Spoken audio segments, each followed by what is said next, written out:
Olá, que a paz esteja no seu coração. Sou eu, Padre Roger Araújo, com você no nosso programa A Bíblia no Meu Dia a Dia. Meditando a palavra de Deus a cada dia da nossa vida, para crescermos na fé, na intimidade com Deus, na relação com o Senhor por meio da sua palavra. Por isso eu convido você, vamos juntos, crescer com o Senhor, no Senhor, por meio da sua palavra. Eis-nos aqui, Senhor. Somos nós, teus servos, teus seguidores.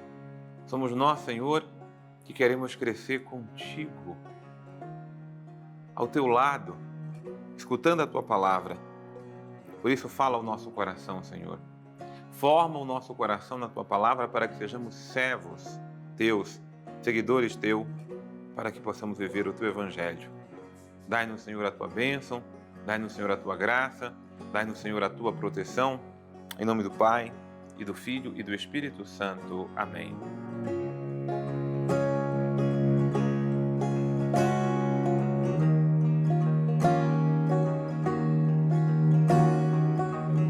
Meus amados irmãos e amadas irmãs no Senhor Jesus, vamos meditar a palavra de Deus em nosso coração, deixar que essa palavra nos forme, que essa palavra nos direcione.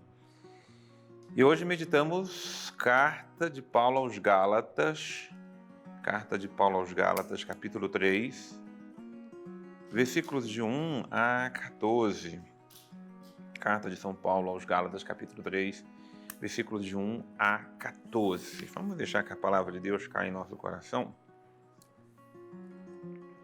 Ó Gálatas insensatos, quem vos enfeitiçou? E Jesus Cristo crucificado não tinha sido descrito diante de vossos olhos? Só isto quero saber de vós. Recebestes o Espírito pelas obras da lei ou pela escuta da fé? Sois assim tão insensatos, a ponto de, depois de terdes começado pelo Espírito, quereis agora terminar na carne? Foi acaso em vão que sofrestes tanto? Se é que foi em vão. Aquele que vos dá generosamente o Espírito e realiza milagres entre vós, faz isso pelas obras da lei ou pela escuta da fé? A comunidade dos Gálatas está sendo, na verdade, está dividida. A insensatez muitas vezes toma conta daquela comunidade, porque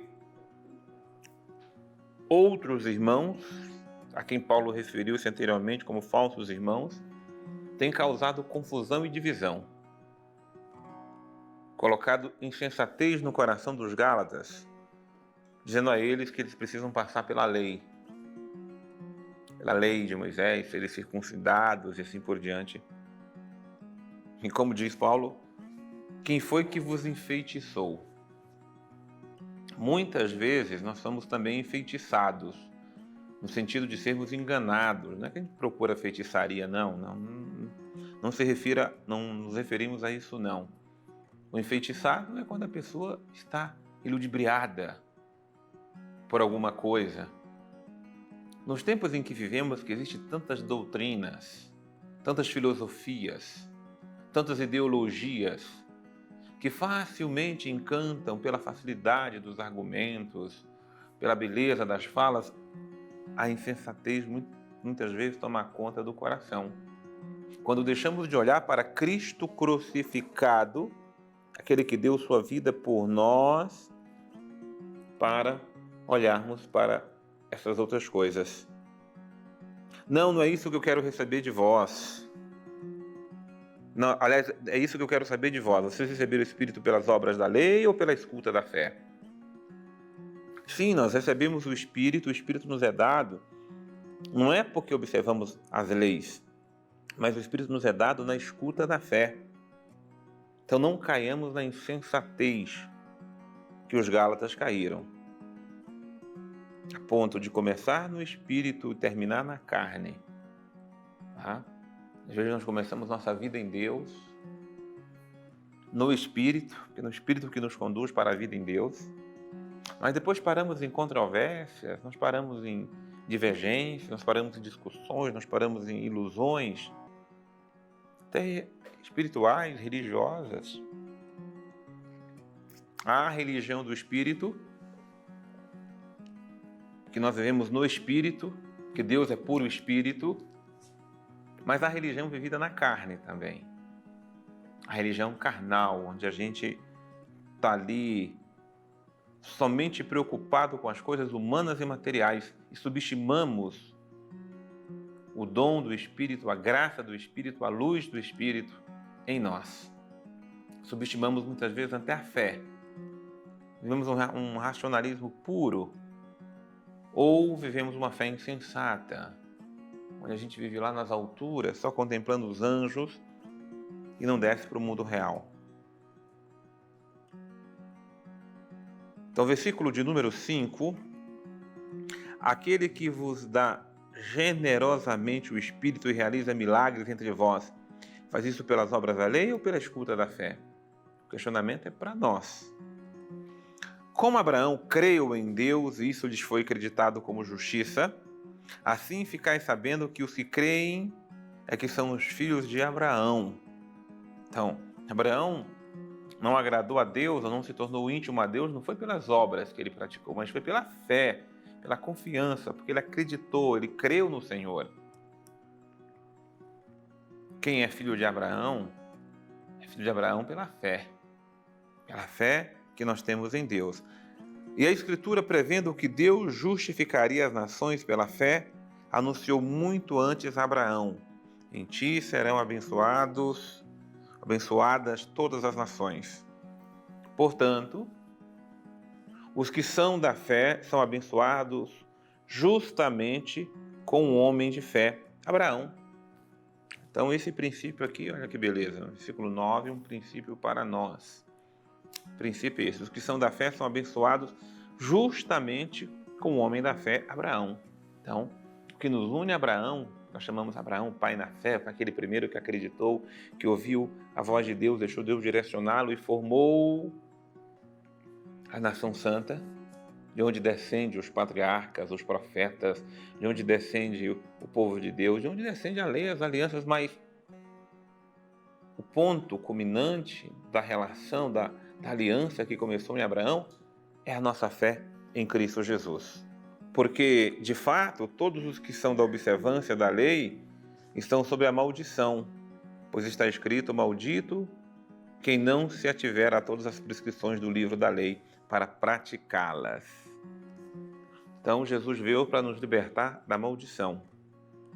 Além disso, que a lei não justifica ninguém diante de Deus, é de todo evidente, já que é pela fé que o justo viverá.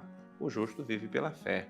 Então, esse princípio do versículo 11, 3, versículo 11, é isso mesmo. O justo vive pela fé.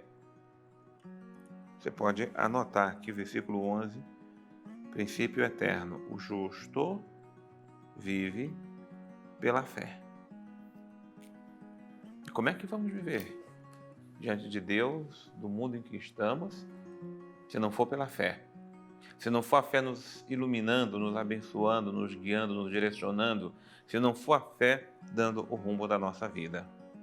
Ora, a lei não se baseia na fé, mas aquele que pratica seus preceitos viverá por eles. Cristo nos resgatou da maldição da lei, tornando-se Ele próprio um maldito. Olha que forte isto. Princípio do versículo 13. Cristo nos resgatou da maldição da lei. Ele próprio tornou-se um maldito segundo a lei. Porque a lei lá em Deuteronômio fala: maldito aquele que seja pregado no madeiro. Então, o maldito que se tornou bendito, mas ele se tornou em nosso favor. Maldito seja todo aquele que for pregado no madeiro, suspenso no madeiro. Isso sucedeu para que no Cristo Jesus a bênção de Abraão chegasse às nações. Assim é pela fé que recebêssemos o Espírito prometido. Então, versículo 14, pela fé nós recebemos o Espírito prometido. Quanto é importante exaltar a nossa fé em Jesus. Até digo que nós precisamos praticar boas obras. Todas elas são importantes. Na verdade, elas agora para nós, não a lei de Moisés, mas a lei de Cristo, a lei do Evangelho, é a lei do amor.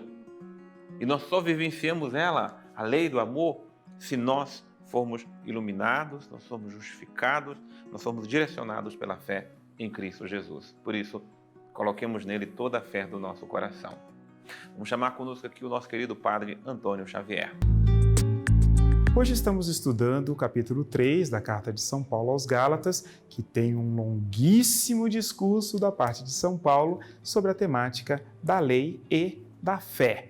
Aqui é interessante essa certa iteração entre as duas realidades, embora Paulo esteja buscando negar a lei, que, lembrando, a lei em hebraico não é lei mesmo, né? Se trata então da Torá, que o sentido é próprio de instrução, mas Paulo está tratando aqui não da Torá, mas está tratando de preceitos judaicos. É por isso que ele, mesmo sendo ali de origem judaica, ele faz questão de dizer lei, quer dizer, é aquilo que é imposto, que se deve fazer e não aquilo que se instrui. E aí ele fala dos preceitos judaicos como não sendo eles capazes realmente de conduzir ninguém à salvação, mas somente à fé. Até citar o profeta Abacuque, né? O justo viverá pela fé, claro, uma fé que opera pela caridade, porque o mandamento mesmo é da caridade, né?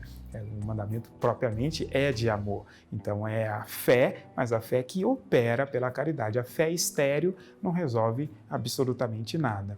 Mas de qualquer forma, Paulo, nesse meio, ele não quer colocar uma realidade diretamente contra a outra, mas está estabelecendo um princípio hierárquico. A fé que está acima, ela é extremamente importante. A lei, os preceitos ali, eles são importantes, mas são importantes enquanto colaboram para a clareza da fé. É mais ou menos como regras que nós encontramos na nossa própria sociedade, em muitas coisas que fazemos. Claro, isso aqui a gente vai ter que levantar uma potência bem mais alta, né? Mas coisas que são muito simples, né? Se nós pegamos determinadas regras de trânsito, por exemplo, nós vamos encontrar o quê?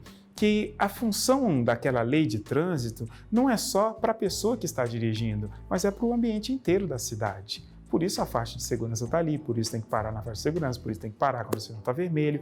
Todas essas coisas importantes são colocadas assim por isso. Então a gente não deve descuidar desse tipo de questão. E é o que Paulo faz questão de dizer. Então, toda a lei ela está em função de algo que a supera.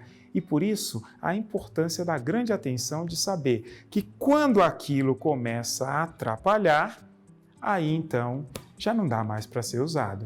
Veja uma ambulância, ela não respeita sinal vermelho, ela não respeita a preferência, ela não respeita a faixa de segurança, exatamente porque, estando diante de uma urgência, então ela, para que aquilo que aquela lei quer preservar realmente aconteça, é necessário desobedecer aquela lei, ou seja, aquele preceito caiu para aquela nova realidade. E é isso que a gente precisa ter bem claro diante dos nossos olhos também. Por isso Paulo faz questão de dizer: a fé ela é importante, lembrando que a fé não é positivismo simplesmente, mas é aqui acreditar realmente em nosso Senhor e assumir com coragem, assumir com clareza tudo aquilo que Ele nos pede. Esta é a fé que realmente salva. Por quê? Porque ela tende a operar pela caridade. Senhor, dai-nos viver da fé, alimenta a nossa fé, faça-nos, Senhor, firmes na fé. Faça com que a nossa fé seja cada vez mais viva, vibrante, porque nós cremos em Ti, porque Tu és o nosso Deus, digno de todo o nosso amor, digno de todo o nosso louvor, mas alimenta, Senhor, a nossa fé, porque nós cremos em Ti, Senhor. Mas como precisamos ser firmes na fé, como precisamos cada vez mais crescer na intimidade, na relação, na profundeza da fé. É essa graça que nós te suplicamos e pedimos a Tua bênção e a Tua proteção em nome do Pai, do Filho e do Espírito Santo. Amém. Muita paz de Deus no seu coração, que a palavra de Deus seja luz e guia para a nossa vida. Deus abençoe imensamente. Eu te aguardo no nosso próximo programa, A Bíblia no Meu Dia a Dia.